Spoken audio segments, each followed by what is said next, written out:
What happens when one of television's most outspoken hosts meets an actor who refuses to back down from his beliefs? The tension in Studio 1A was so thick you could cut it with a knife as Jonathan Roumie, star of the hit series The Chosen, sat across from Joy Behar on The View. What started as a routine promotional interview quickly spiraled into the most explosive confrontation the show has ever witnessed, ultimately leading to a decision that would shock the entertainment world forever. Before we dive into this incredible story, make sure to hit that subscribe button and let me know in the comments what you think about celebrity confrontations on live television. The morning began like any other Tuesday taping of The View.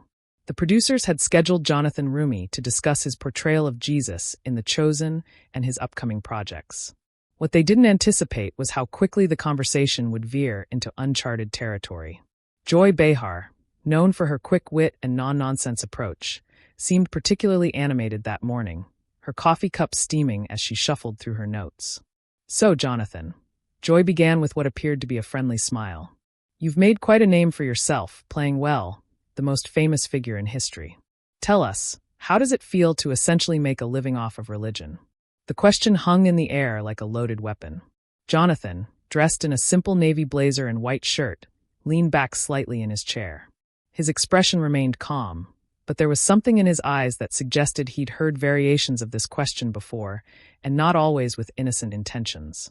"Well, Joy, I appreciate the question, though I'd frame it differently," Jonathan replied, his voice measured and steady. "I don't see it as making a living off religion. I see it as telling stories that matter. Stories that have shaped civilization for thousands of years. The Chosen isn't about making money from faith. It's about bringing these ancient stories to life in a way that resonates with modern audiences." Joy's smile tightened almost imperceptibly.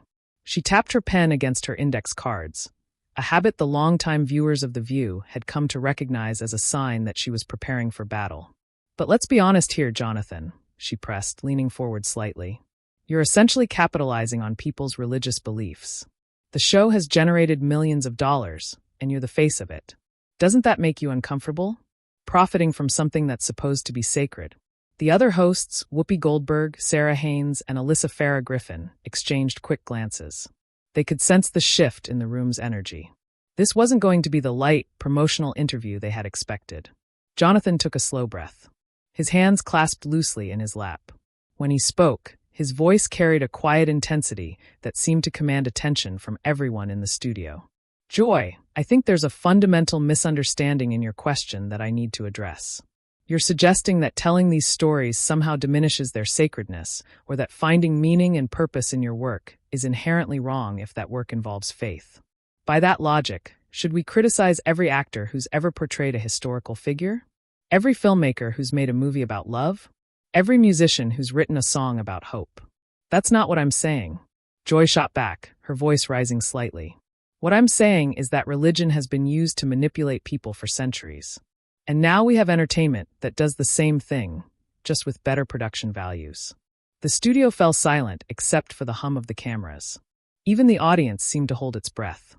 Jonathan's expression didn't change, but something flickered in his eyes. A spark of what might have been disappointment mixed with determination. "Joy, I have to respectfully push back on that characterization," he said, his voice still calm, but carrying more weight now. "What you're describing sounds like cynicism masquerading as insight. Yes, throughout history, some people have twisted faith for their own purposes, but that doesn't invalidate the genuine experiences of millions of people who find hope, community, and purpose through their beliefs." Joy waved her hand dismissively. "Oh, please, Jonathan. You can dress it up however you want, but at the end of the day, you're selling people a fantasy, and frankly, I think it's irresponsible in today's world to promote magical thinking." The tension in the room ratcheted up another notch.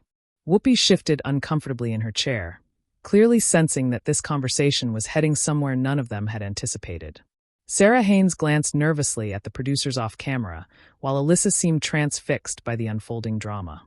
Jonathan leaned forward slightly, his composure still intact, but his voice taking on a more pointed tone. "Joy, I'm curious about something. You seem very passionate about dismissing the beliefs of others as fantasy or magical thinking. But isn't that exactly the kind of intolerance that you and this show often speak out against? When did it become acceptable to mock what brings meaning to people's lives as long as it's religious meaning?" Joy's eyes flashed. Don't you dare try to turn this around on me. I'm not mocking anyone. I'm asking legitimate questions about an industry that preys on people's vulnerabilities. An industry that preys on vulnerabilities, Jonathan repeated, his eyebrows rising slightly.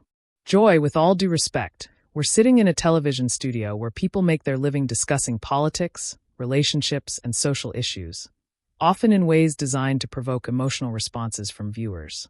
If we're going to talk about industries that capitalize on human nature, perhaps we should examine the media landscape more broadly. The audience began to murmur, some clearly uncomfortable with the direction of the conversation. Joy's face was flushing slightly, and her grip on her pen had tightened visibly. You know what, Jonathan? I think you're being deliberately obtuse, she said, her voice sharp now. There's a difference between entertainment and exploitation. And when you convince people that they need to believe in ancient myths to find purpose in life, that's exploitation. Jonathan sat back in his chair, and for the first time since the interview began, he smiled. But it wasn't a warm smile. It was the kind of smile someone gives when they've just realized exactly who they're dealing with. Ancient myths, he repeated slowly. Joy, I want to make sure I understand your position clearly. Are you suggesting that the teachings about love, forgiveness, compassion, and service to others that form the core of these stories, regardless of one's beliefs about their literal truth, are harmful to society? Joy opened her mouth to respond. But Jonathan continued, his voice gaining momentum. Because if that's your position, then I think we need to have a very different conversation about what kinds of messages you think entertainment should be promoting instead. Quote, the cameras captured every micro-expression as Joy's face went through a series of emotions. Surprise, irritation, and something that looked dangerously close to rage. The other hosts sat frozen, unsure whether to intervene or let this train wreck continue to unfold. Don't lecture me about what messages entertainment should promote. Joy snapped, her professional composure finally beginning to crack. I've been in this business longer than you've been alive, and I know manipulation when I see it. Jonathan's calm demeanor never wavered, which seemed to irritate Joy even more. Joy, I'm not trying to lecture you. I'm genuinely trying to understand your perspective, but what I'm hearing sounds less like thoughtful criticism and more like prejudice disguised as intellectual superiority. The words hung in the air like a challenge. Whoopi finally found her voice, attempting to steer the conversation back to safer ground. Okay, let's maybe take a step back here, Whoopi interjected. But Joy wasn't finished. Prejudice. Joy's voice rose to a level that made several audience members shift in their seats. You want to talk about prejudice? How about the prejudice of telling people they're broken if they don't subscribe to your particular brand of ancient superstition? Jonathan's response was immediate and delivered with surgical precision. Joy, I've never told anyone they're broken. In fact, the entire message of The Chosen is the opposite. That people are valuable, loved, and worthy of redemption regardless of their circumstances. But what I'm witnessing right now is someone who seems to believe that anyone who finds meaning in faith is somehow intellectually inferior. If we're going to discuss prejudice, perhaps we should start there. The silence that followed Jonathan's words was deafening. Joy's face had gone from flushed to pale, her mouth opening and closing as if she couldn't quite process what had just been said to her on national television. The other hosts looked like deer caught in headlights, and even the studio audience seemed to collectively hold its breath. Excuse me, Joy finally managed, her voice dropping to a dangerous whisper. Did you just accuse me of being prejudiced on my own show? Jonathan didn't flinch. I didn't accuse you of anything, Joy. You've spent the last 10 minutes suggesting that people of faith are either gullible, broken, or intellectually inferior. If someone made similar statements about any other group of people, what would you call it? Joy's hands were visibly shaking now, whether from anger or something else entirely. I am not prejudiced. I am a rational person asking rational questions about irrational beliefs. And there it is again, Jonathan said quietly. You've just labeled the beliefs of billions of people as irrational. You're essentially saying that anyone who doesn't see the world exactly as you do is fundamentally flawed in their thinking. Whoopi tried again to intervene. Jonathan, I think what Joy is trying to say is, no. Joy cut her off, her voice now carrying a sharp edge that made everyone in the studio tense up. No, Whoopi. I can speak for myself. And what I'm saying, Jonathan, is that in an age of science and reason, clinging to Bronze Age mythology is not just irrational, it's dangerous. The audience gasped audibly. Even by the View's standards, this was unprecedented territory. Jonathan's expression shifted subtly, and for the first time, there was a hint of steel in his voice. Bronze Age mythology, he repeated. Joy, I want you to listen to yourself for a moment. You're on national television dismissing the foundational beliefs of Christianity, Judaism, and Islam as Bronze Age mythology. You're talking about belief systems that have inspired some of history's greatest works of art, literature, and music, that have motivated countless acts of charity and sacrifice, that have provided comfort to the dying and hope to the desperate. Joy leaned forward aggressively. Yes, I am. Because that same mythology has also justified wars, oppression, and hatred. It's been used to subjugate women, persecute minorities, and stifle scientific progress. So, yes, I think it's dangerous. Jonathan nodded slowly. You're absolutely right about some of that, Joy. Religion has been misused throughout history, but so has science. So has politics. So has virtually every human institution. The atomic bomb was created by scientists. Totalitarian regimes have used political ideology to commit genocide. Does that mean we should dismiss all science and politics as dangerous mythology? That's completely different. Joy snapped. But Jonathan wasn't finished. Is it? You're using the worst examples of religious abuse to condemn all religious belief, while ignoring the countless positive contributions faith has made to human civilization. That's not rational analysis, Joy. That's selective reasoning designed to support a predetermined conclusion. The other hosts were now openly staring at this intellectual cage match unfolding before them. Sarah Haynes looked like she wanted to disappear into her chair, while Alyssa seemed mesmerized by the verbal sparring. Joy's voice rose again. You know what, Jonathan? I'm tired of people like you hiding behind intellectual arguments to defend the indefensible. Your whole career is built on selling people false hope. False hope. Jonathan's voice remained controlled, but there was an intensity building beneath the surface. Joy, let me ask you something. What hope are you selling? What message does your worldview offer to someone who's struggling, someone who's lost, someone who's facing their own mortality? Joy's response came without hesitation. Reality, truth, the courage to face life without fairy tales. And what does that reality look like? Joy, what truth are you offering? That life is meaningless? That suffering is pointless? That when we die, we simply cease to exist? That love is just chemical reactions and human connection is just evolutionary programming. Joy's eyes were blazing now. Yes, if that's what the evidence suggests, at least it's honest. Jonathan leaned back slightly, and when he spoke, his voice carried a note of something that sounded almost like sadness. Joy, do you realize what you just said? You're sitting here telling millions of viewers that honesty requires them to believe that their lives are ultimately meaningless, that their deepest experiences of love and connection are illusions, that their hopes for something beyond this existence are childish fantasies. I'm telling them the truth. Joy shot back. Whose truth? Jonathan asked. Your truth? Because last I checked, the questions of meaning, purpose, and what happens after death are still open questions that science hasn't definitively answered. You're not presenting facts, Joy. You're presenting your personal philosophy and claiming it's the only rational position. Joy's composure was completely gone. Now, her voice cracked slightly as she responded. Don't you dare psychoanalyze me. I know exactly what I believe and why I believe it. I'm not psychoanalyzing you, Jonathan replied calmly. I'm pointing out that you're doing exactly what you accuse religious people of doing. You're taking a leap of faith in your own worldview and then claiming it's the only logical position. It's not a leap of faith, Joy practically shouted. It's based on evidence and reason.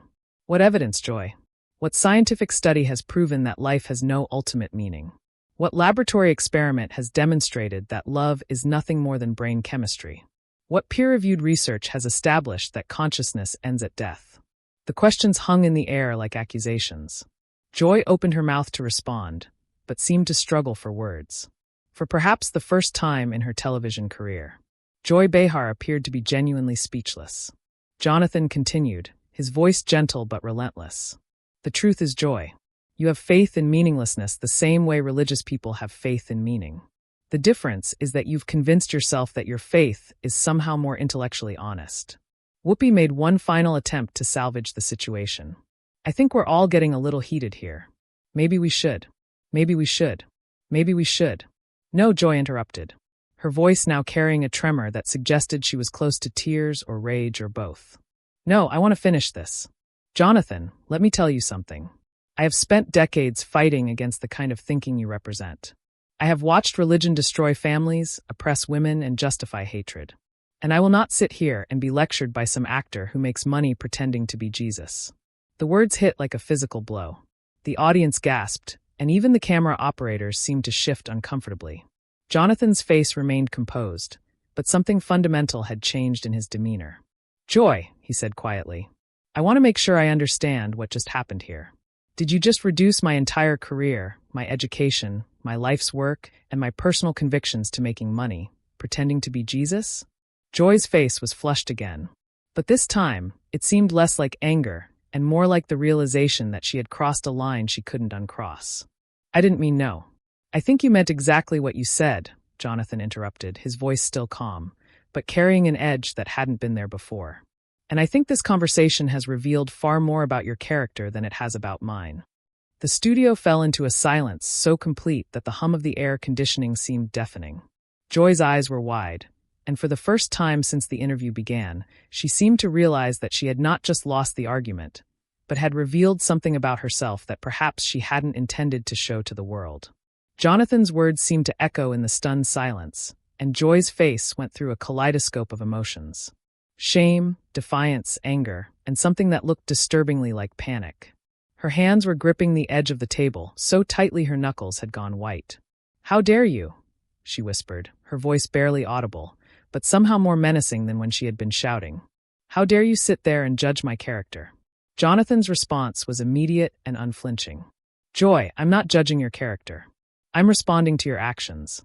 You just spent 20 minutes attacking the beliefs of billions of people, questioning my integrity, and then dismissing my life's work as pretending to be Jesus for money. If you're uncomfortable with how that reflects on your character, perhaps you should examine why you said it, not blame me for pointing it out." The other hosts were frozen in place, clearly recognizing that they were witnessing something unprecedented. Whoopi's face showed genuine concern. Sarah looked like she might be sick, and Alyssa seemed torn between fascination and horror. Joy's breathing had become visibly shallow, and when she spoke again, her voice carried a brittle quality that suggested she was barely holding herself together. "You think you're so superior, don't you? You think your little fantasy makes you better than the rest of us who have to live in the real world." "Joy, I never said anything about being superior to anyone," Jonathan replied, his voice maintaining that same calm tone that seemed to infuriate Joy even more. "But I am curious about something. You keep talking about the real world as if it's some terrible place where hope and meaning are luxuries we can't afford. Is that really how you see life? Is that really the message you want to send to people who are watching this right now, struggling with their own challenges?" Joy's laugh was sharp and bitter. "Oh, that's rich coming from someone who gets paid to tell people that if they just believe hard enough, everything will work out fine." "I've never told anyone that," Jonathan said quietly. "In fact, the entire message of The Chosen is quite the opposite. It shows people facing real struggles, real pain, real loss, and finding ways to persist through it. It doesn't promise that belief makes life easy. It suggests that meaning can be found even in the midst of suffering." Joy stood up abruptly, her chair rolling backward with enough force to bang into the backdrop behind her. The sudden movement startled everyone in the studio, including the cameramen who quickly adjusted their shots to follow her. "I can't do this," she said, her voice now openly trembling. "I cannot sit here and listen to this sanctimonious garbage anymore." Whoopi immediately stood as well, reaching out toward Joy. "No, Whoopi," Joy snapped, pulling away from her co-host's attempted touch. "I will not take a breath. I will not calm down, and I will not pretend that this is normal." She turned back to face Jonathan, who had remained seated, watching her with an expression that seemed more concerned than confrontational. "You want to know about the real world, Jonathan?" Joy's voice was rising again, but now it carried an edge of desperation. "The real world is where children die of cancer while their parents pray uselessly to your imaginary friend. The real world is where good people suffer and bad people prosper regardless of how much faith they have. The real world is where women are told they're less than men because of verses in your precious book." Jonathan's voice when he responded was gentler than it had been all morning. "Joy, you're right about all of those things. The world can be cruel and unfair and heartbreaking. But does acknowledging that cruelty require us to abandon hope? Does recognizing injustice mean we have to tell people their search for meaning is worthless?" Joy's response was immediate and vehement. Yes, if that search leads them away from actually solving problems. Yes, if it makes them accept injustice because they think some cosmic father figure will make it all better eventually. But what if it doesn't? Jonathan asked. What if faith actually motivates people to fight harder against injustice? What if believing in ultimate meaning gives them the strength to persist when fighting seems hopeless? What if the comfort they find in prayer helps them cope with grief so they can continue living and loving? Joy's face contorted with something that looked like physical pain. Stop it, she said, her voice cracking. Just stop it, Joy. What's really bothering you here? Jonathan's voice was now openly compassionate. Because this feels like more than an intellectual disagreement about religion. The question seemed to break something inside Joy. Tears began streaming down her face, and her voice became a mixture of rage and anguish.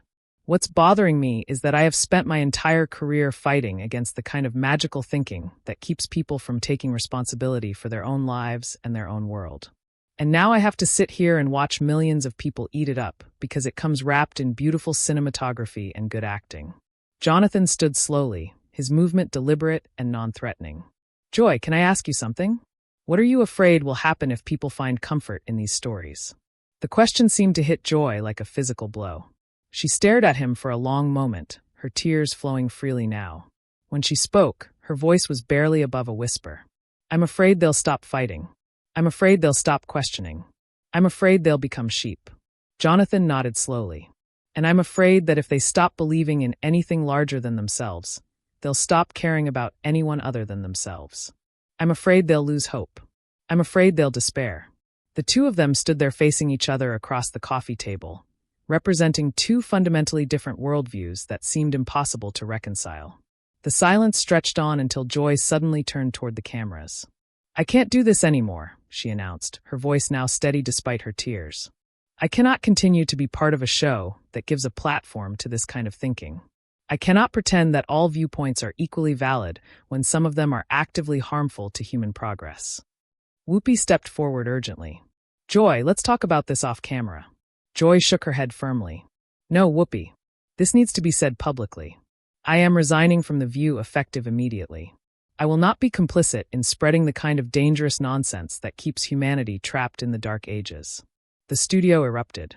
Audience members were gasping and murmuring. The other hosts were trying to speak over each other, and the producers off camera were clearly in panic mode. But Jonathan remained perfectly still, watching Joy with what appeared to be genuine sadness.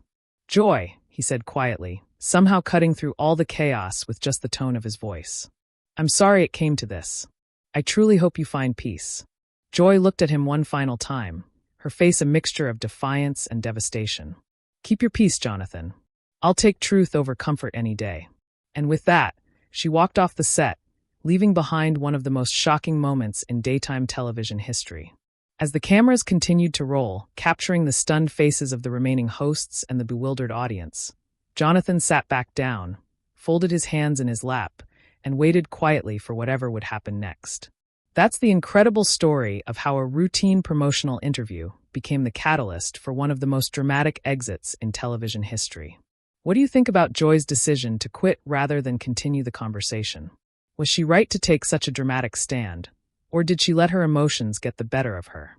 Let me know your thoughts in the comments below.